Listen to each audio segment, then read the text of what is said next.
This is Street Signals, a weekly conversation about markets and macro, brought to you by State Street Markets. I'm your host, Tim Graff, head of macro strategy for Europe.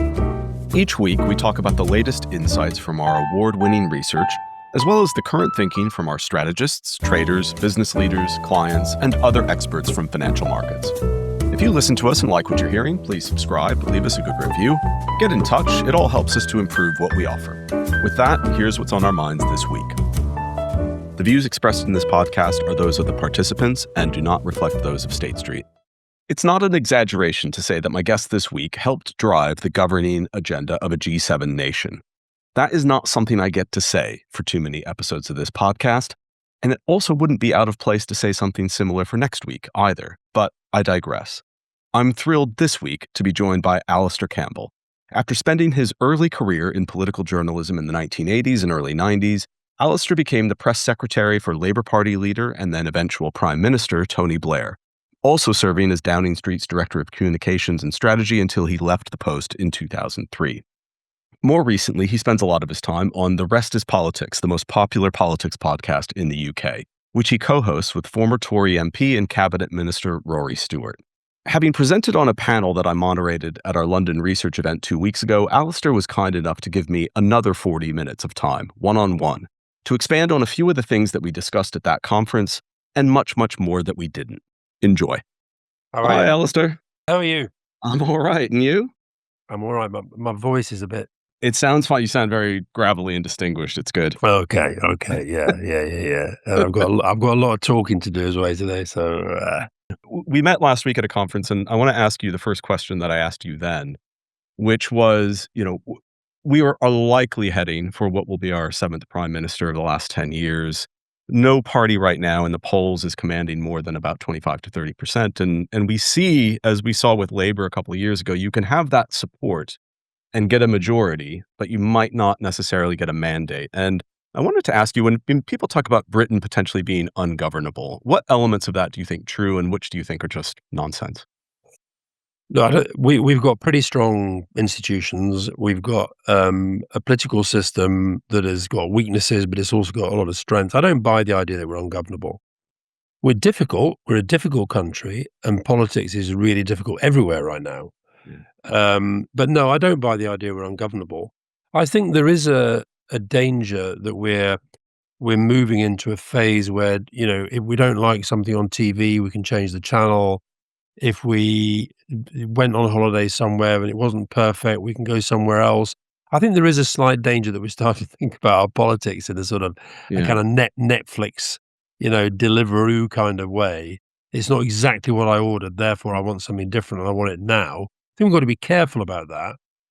If you think that if you go back to Brexit 10 years ago now, next week, we had Cameron, May, Johnson, Truss, Sunak, Starmer. So if Keir Starmer is to be knocked off his perch, that's going to be 7 in just over a decade. Yeah. Now, we used to laugh at Italy when they changed their prime ministers. And Giorgia Meloni is now one of the more established leaders in Europe. So I think we've got to be very, very careful about this.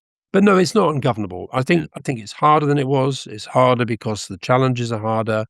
There's so many we talk about polycrisis. There are so many difficult things going on at once. Trump has made it harder. Social media's made it harder. But we're not ungovernable. I don't buy that at all. Has it moved, though, to more of a sense of governance by, you mentioned crisis, like polycrisis. Is it governance by crisis, or what does it take for any government, forget about Keir Starmer's, to have a sense of internal momentum driving the politics or the policy as opposed to just a reactive kind of government? I don't think it's government by crisis. In fact, I think that crisis is one of the most overused words. I mean, the Iran war has provoked the potential for an energy and economic crisis as a consequence, okay? Crisis to me is something that threatens absolutely to overwhelm you. So you could argue Keir Starmer is facing a personal political crisis, okay? Is Britain in a state of permanent crisis? I don't think so. No. I think there's a lot that's good in Britain. There's a lot that we could do better, but we're still a pretty good country.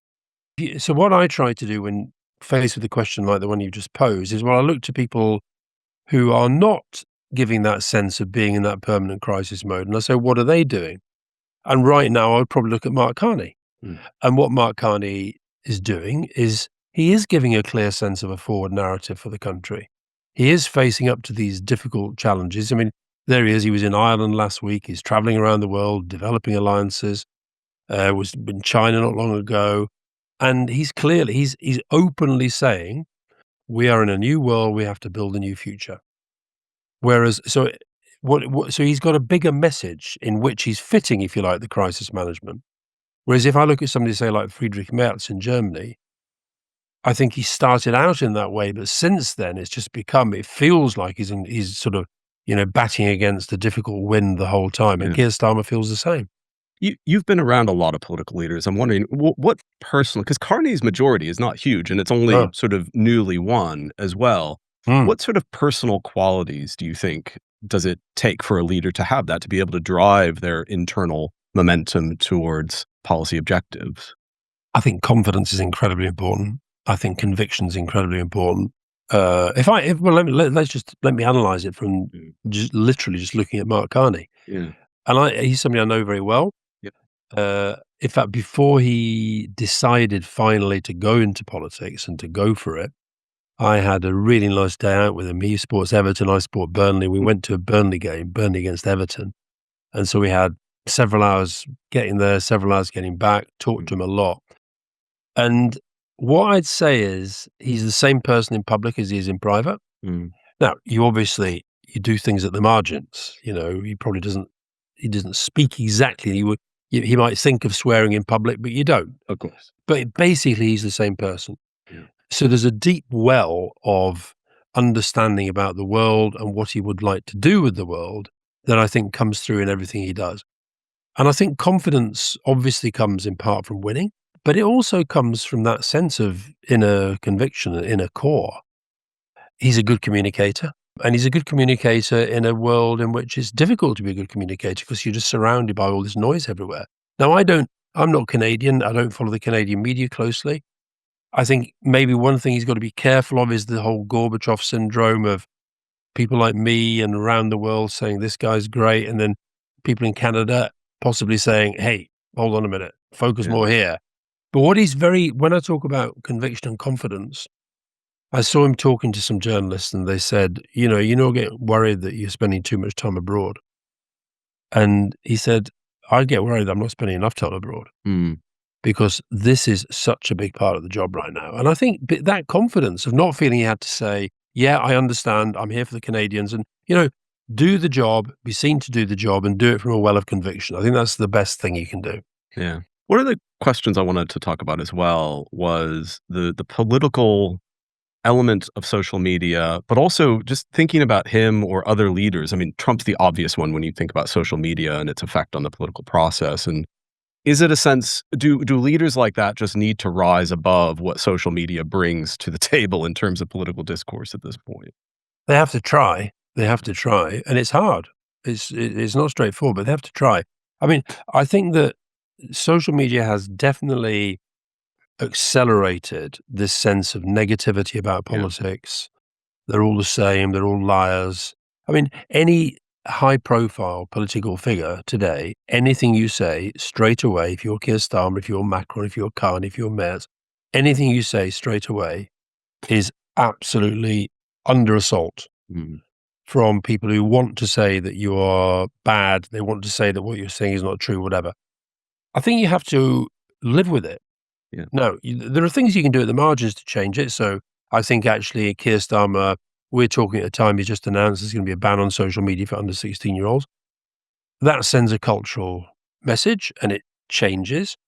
But broadly, top level politicians should never ever ignore the power of the platform that they have. Now, you're right. Donald Trump uses it relentlessly. Mm. I mean, he's just a non-stop communicator.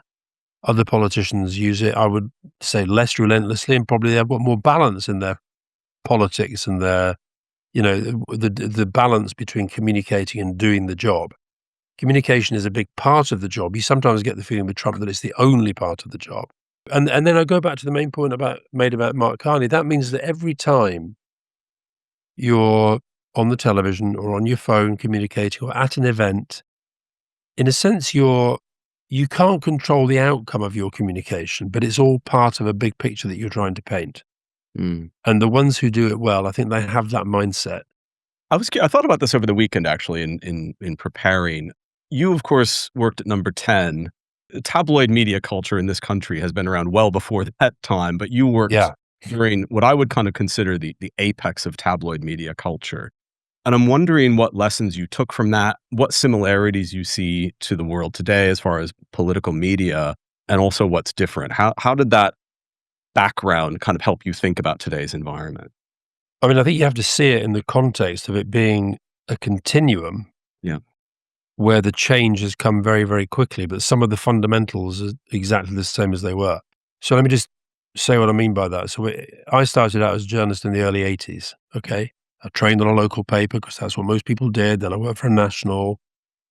And if you were sitting around, you and I were sitting around having a drink, having a cup of tea, talking about the media, Mm. we basically meant BBC News, ITV, which had the news 2 or 3 times a day, the newspapers, and specialist magazines. That's what we meant by the media, Mm. right? Now, you now have an literally limitless plethora of TV outlets. You have YouTube, you have social media, you have it's endless. It's kind of it just goes on and on and on and on. You can't control all of that. Back when we started, I would always say if we could get the BBC News to lead on story X, and the following morning we could get the Times, one of the middle market tabloids, and one of the red tops to have that as their main political story, you could broadly say we've set the agenda. I could even say if we did the bit with the papers the day before, the chances of getting it to lead the news were higher because newspapers were setting the agenda for the television. They still do Mm. to a large extent. Now, what the difference is, the newspapers are now also very, very active on social media, and a lot of the news makers are using social media, but they're still going into that little frame where people are trying to dominate a political agenda. Now, I think you have to give up on that thinking. You have to understand that's still there, but for the politician or the newsmaker in any shape or form, in your world or anybody's world, if Mm. you're trying to win an argument, the argument is still the most important thing. What is the argument you're trying to prosecute? And then, actually, once you've got that mindset, this limitless plethora of outlets becomes your friend. Yeah. How do I get my message there? How do I land in that space? How do I take what I'm trying to say and try and persuade those people? And that's why I think the politicians, I think they're still too trapped in this very old style way of thinking. That old style way of thinking is part of your communication strategy, but it mustn't be the whole thing. Mm. How would you rate Trump on that then? Because you have someone who obviously, as we've talked about, is very that's what he uses. That is his platform, but at the same time, he's deeply unpopular. So you have the effort, but I'm not certain you have the outcome. So I'm curious how you'd rate his abilities on that. Look, I think in his own way, he's a genius communicator. Yeah. He does 2 things. He uses the media landscape as it exists to promulgate his own messages and his own vision of the world, and he creates new media where that doesn't work. So, for example, here's the old media. He was pretty good at that. Social media comes along. He was pretty good at that, but then he got kicked off it. What did Mm. he do? Created his own platform, Truth Social. Now, I actually am not on Truth Social, but the truth is, I always know what's on there because Yeah. everybody else talks about it. Yeah. So that is a form of genius. Okay, I still think it ultimately he will be seen, I think, as a failure because I don't think his first term was a success. It's an incredible personal political success that he was as bad as he was and he won again. But in the end, I think he's going to be remembered as just this extraordinary phenomenon Mm. of which his media control was a very, very big part. But has he made the world a better place? I think that's very, very highly doubtful. He's going to be judged positively in those terms. But I don't think he cares about that because you see, I've got 2 views about him. I don't think he cares about the Republicans doing, I think in a funny sort of way, I think he'd like them to fail after he's gone Mm. because he wants to be seen as absolutely the only guy who could do it. So when he says this is the most successful presidency, that America is stronger than richer and that we're doing better than, I think deep down he believes that. The communication to him is just it's almost like a never-ending conversation that he's having with himself about how good he is. Yeah.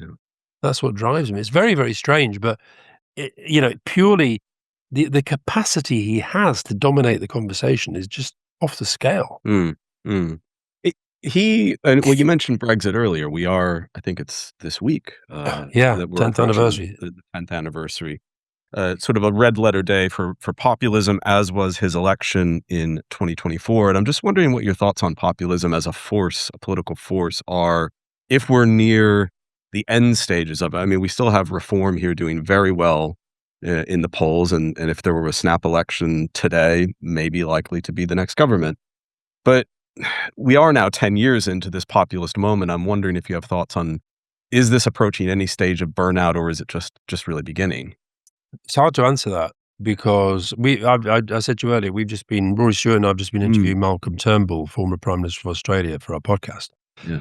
And he was saying that, Australia, because they've got compulsory voting and preferential voting in their electoral system, has always been felt less likely to go to extremes. And yet they now have Pauline Hanson's One Nation Report party, which is a bit like Farage here, doing pretty well in the polls as well. Trump is clearly a huge part of it. Brexit, as you say, was a huge part of it. And I like to think that it's kind of gone like that and it will go like that. And I do genuinely believe, and I hope this isn't just wishful thinking, I don't think Farage will be Prime Minister. And Malcolm Turnbull said he didn't think that Pauline Hanson would be Prime Minister of Australia. I hope we're both right. But I find it extraordinary if you think about Brexit. I did a debate with Jacob Rees-Mogg the other day. The people who were the architects of Brexit continue to lie that it's been a success. They continue to tell people, you are better off. The country is better. The country is stronger. And as I did at the debate with him, I can point to all the figures. I can point to all the serious economic analysis that have been done. And his answer is, well, there are different ways of looking at figures. You have your figures, I have my figures. But in fact, what they have on that side is just a sense of whatever we say at the time is right. So Nigel Farage, I saw an interview he did with an Italian newspaper at the weekend where he said he doesn't say Brexit's been a roaring success. He says Brexit would have been a roaring success if they'd done it like I wanted to do it, which of course is having your cake and eating it. And I find it incredible. If you think about what history will say about the last decade and the run-up to Brexit, if you were to sort of really boil down who delivered Brexit, you've got to give it to Cameron because he called the referendum. You've got to hand it to Johnson because he was the most high-profile campaigner in the campaign. You've got to give it to Farage because he was the other one. You've probably got to give a little bit of it to Michael Gove because he was the one who, did the dirty on Cameron and moved the dial. You've probably got to give a bit of it to Rupert Murdoch and the relentless anti-European media coverage of the last 2 decades, maybe Paul Dacre at the Mail in that as well. Now, to take the three most high-profile politicians in that, so Cameron already was Prime Minister. Johnson became Prime Minister. And we're now, even though most of the country and most of the world certainly now sees Brexit as being a failure for the country, the third of those politicians is currently, as you say, the most, according to the polls, the most likely to be the next Prime Minister. That's madness. I think his role in Brexit alone in a normal universe would have expelled him from any thought of that ever, but it hasn't. So that says to me, no, populism isn't dead. Yeah. And what I mean by populism to me, there's lots of definitions, and the classic historical definition is it's the fight of politics for, quotes, the ordinary person against an elite. That's that's how Farage would like you to think populism works, as if he and Johnson and these guys are not part of the elite. I see populism as a form of politics where you, the politician, look at a problem and you don't think, what can I do to solve that problem so that this becomes a better country for the people I represent? You look at that problem, you think, how do I exploit that problem? So you saw it recently with the Henry Novak killing. We saw it with the Belfast disorder. There are some people in politics, and I'm afraid Farage is one of them, who think, oh, how do I exploit that? And then they do it. And then if you have this media landscape where this bit down here, the papers who give them an easy ride in the main because they're very right wing, the broadcasters who still take their agenda from the papers, and then their own landscape that they've created, somewhat modeled on Trump, but Farage has been at this for a long time. They've now got GB News. Yeah. They've got Musk in charge of X. These are massive developments in their favor because it plays into their creation of their own propaganda network. Thinking about the effects of Brexit, actually, there's a good piece in the FT today, and admittedly, it's the FT who have a point of view on Brexit that it was a huge mistake, as I think most economists would argue. But they almost tongue-in-cheek, their article was the beneficiaries of Brexit have largely been, I think they listed customs officials, EU lawyers, and Northern Ireland. And thinking just more generally about closer ties with Europe, with all of that said, so few tangible benefits to point to, is the notion of whether it's Starmer or a future government, and well, obviously not Farage's government if there is to be one, but closer ties to Europe are now being, I think, not that we'd rejoin, but they're being more widely acknowledged as possible. But can you get over that hump of acknowledging those realities before it's possible? How likely are closer ties? Look, I think they are happening, and I think they're happening fairly incrementally. And I actually think that one of the ministers that I think is in this government is doing a very good job, Nick Thomas-Symonds, who's sort of doing the detailed negotiation on that. But I'd like the government to go beyond that and actually absolutely, they're getting closer. Rachel Reeves said something recently, Keir Starmer said a few things, that we've got to admit that this has been a very, very bad move for the country. We have to admit that, because only then can you start to fix it. And look, in this debate I did with Rees-Mogg, I admit it. I said that I think it was a catastrophic act of self-harm. I wish we'd never left. But right now, does the country have an overwhelming desire to revisit the debate and have another referendum? Not so sure. Yeah. Is the European Union, while we have this notion that Nigel Farage or a reformed right-wing Tory coalition might be part, is the European Union really going to think, well, let's have them back in? Maybe not. What I do know from traveling around Europe as I do, so I was in Finland last week, and I had a meeting with President Stubb, and he's absolutely clear. Europe, Britain has lost from Brexit, but so is the European Union. And he said, we'd have you back like a shot. That doesn't mean it wouldn't be a very, very difficult negotiation, and that we would have to confront some of the worst thing that these people have done. They've lost us the extra special benefits that we had, the rebate, the Schengen, the euro. They've lost us all that. So we have to acknowledge that if we did go down that road, it would be difficult. I'm more attracted to the notion that actually I don't actually talk about rejoin. I think I talk about join, but join a very different European Union to the one that we've got now. Another thing Stubb said last week that I thought was fascinating. We are facing the sense of unreliability of the United States, and that's not necessarily going to change post-Trump. And therefore, shouldn't Europe genuinely try get Ukraine in, get the UK in, get Turkey in because they're such a powerful military, get Norway in because they're so wealthy and such a sort of, stable country, get the Western Balkans in. And if you did that, you would have to start to have some very interesting discussions about different forms of membership, different voting. You could see something very exciting happening on that, but I don't feel that's in our debate at the moment at all. I should just tell you, by the way, one of the few good things that did come out of Brexit was the New European, which became the New World. And we've just published this book, which I recommend to, it's a history of Brexit in 256 disasters.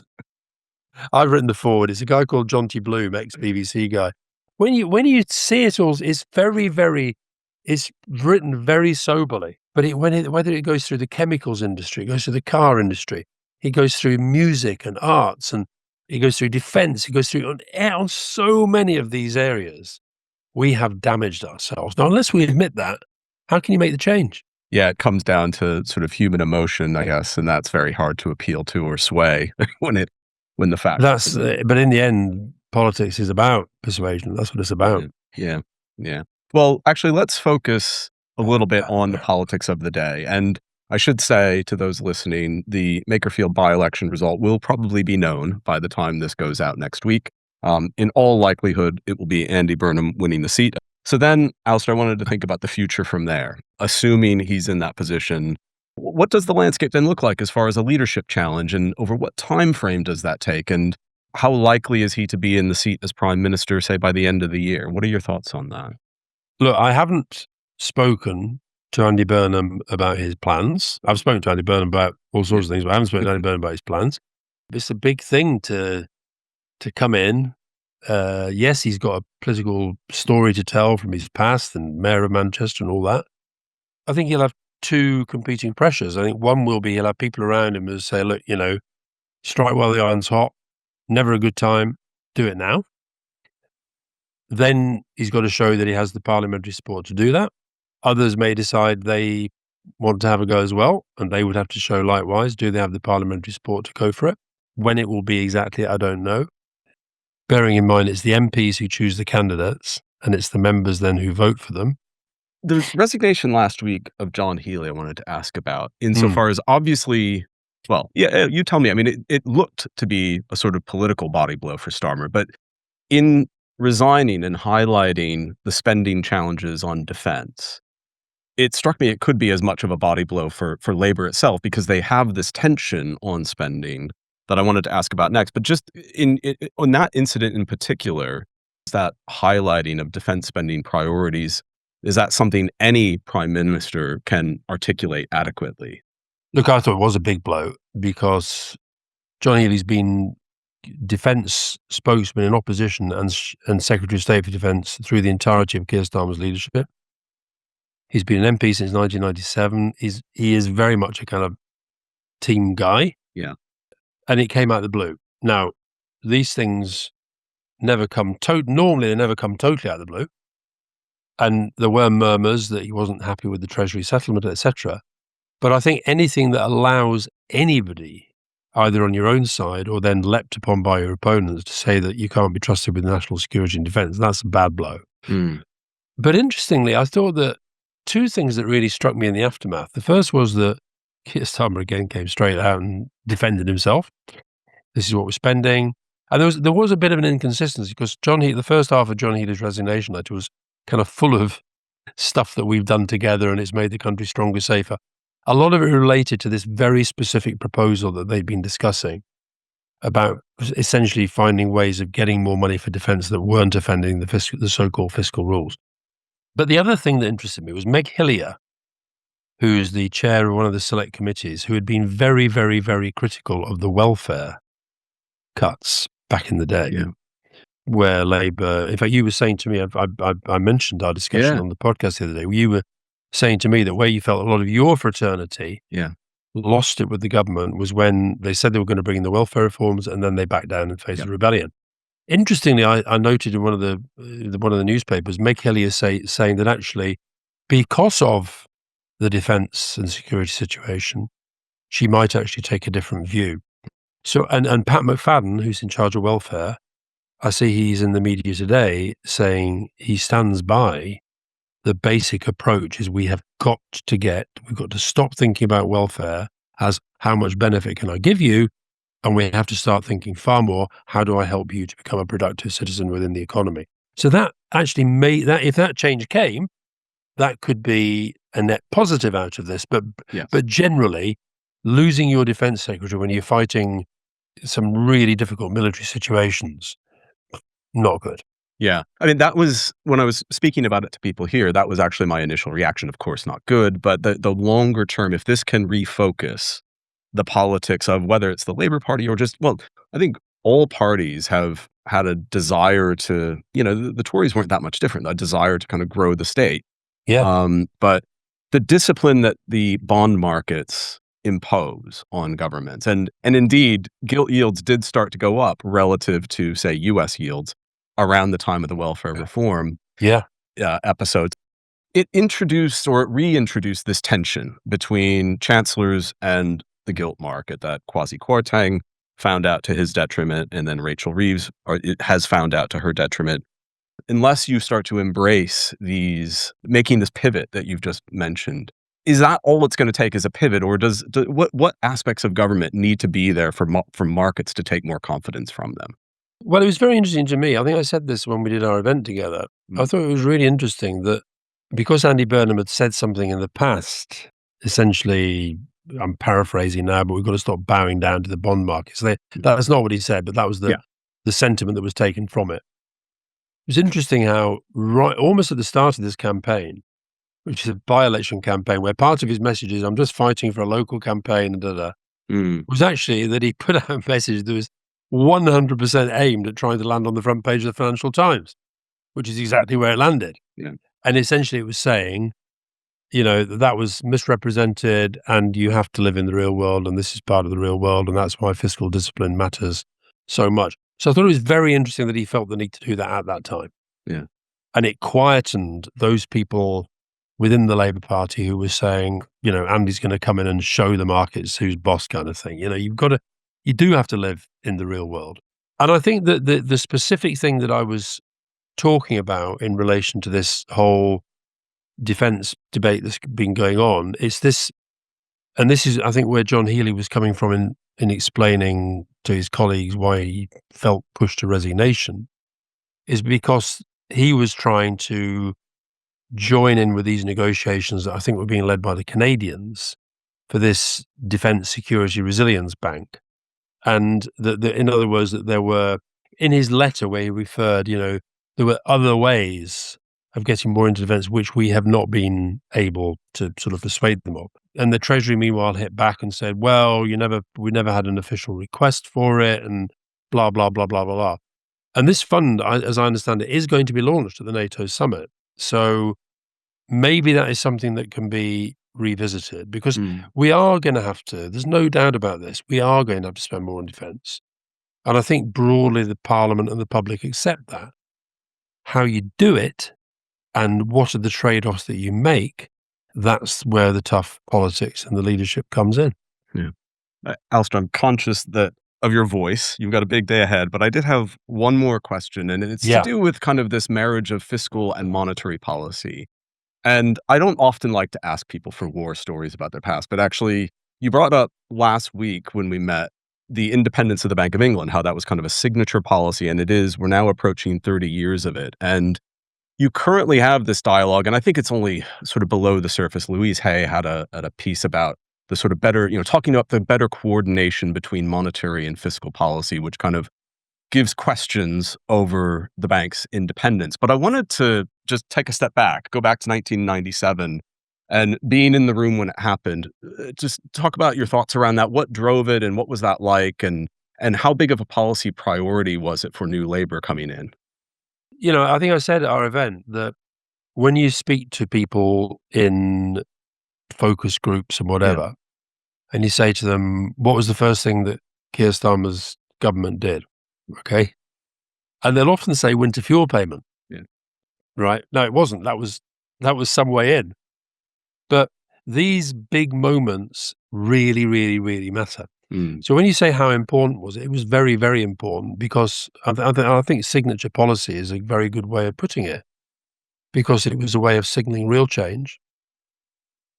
It was a way of establishing a rebuttal, if you like, psychologically and economically to what historically, unfairly in my view, but historically has always been portrayed as Tories strong on the economy, Labour weak on the economy. It was the best possible way of doing that. It also had this massive element of surprise. Now, the truth is, you're meant to put into your manifesto all the big things you're going to do. But I think Gordon Brown felt that the commitment to economic stability within the manifesto was sufficient. That meant that was the commitment, and then you could do all sorts of things out with that. So it felt, you say what it was like in the room, it felt on the day like a massive thing. And it said, this is a new government with bold ideas. It's got momentum. They're not going to waste their power. And the fact, as you say, that 30 years on, yes, there's a debate around it, but it's a debate around the margins. Yeah. it's not a debate that says that was fundamentally the wrong decision to take for the country. Yeah. And that's why in the end, these really big things, they're the stuff that you get remembered for, and they're the stuff that's the stuff that matters. And was it Gordon Brown really the one driving that as policy for the government? Yeah, I'd say that the debate had been around for a long time, and all sorts of people had said, why don't we do this? Why don't we do that? But it wouldn't have happened without Gordon in the Treasury. Yeah, we had Ed Balls at our conference, actually similar sort of panel just before Brexit.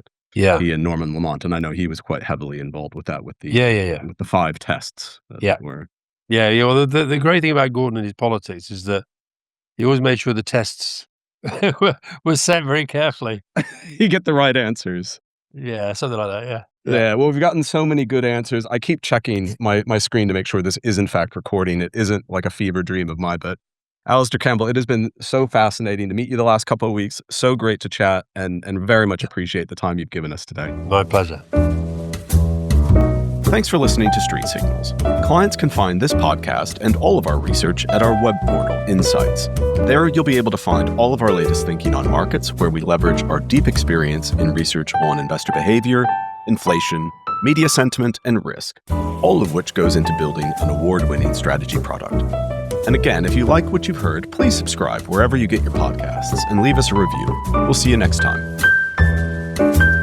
State Street Bank & Trust Company, hereafter referred to as State Street, and is for informational purposes only, and is not intended to suggest or recommend any transaction, investment, or investment strategy. It does not constitute investment research, nor does it purport to be comprehensive or intended to replace the exercise of an investor's own careful, independent review and judgment regarding any investment decision. This communication and the information herein does not constitute investment, legal, or tax advice, and is not a solicitation to buy or sell securities or any financial instrument, nor is it intended to constitute a binding contractual arrangement or commitment by State Street of any kind. The information provided does not take into account any particular investment objectives, strategies, investment horizon, or tax status.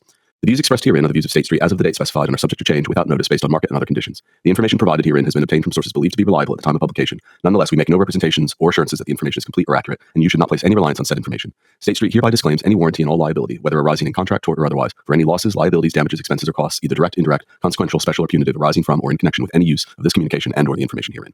State Street or its affiliates may from time to time as principal or agent for its own account or for those of its clients have positions in and/or actively trade in financial instruments or other products identical to or economically related to those discussed in this communication. State Street may have a commercial relationship with issuers of financial instruments or other products discussed in this communication. This communication may contain information deemed to be forward-looking statements. These statements are based on assumptions, analyses, and expectations of State Street in light of its experience and perception of historical trends, current conditions, expected future developments, and other factors it believes appropriate under the circumstances. All information is subject to change without notice. This communication or any portion hereof may not be redistributed without the prior written consent of State Street. Past performance is no guarantee of future results.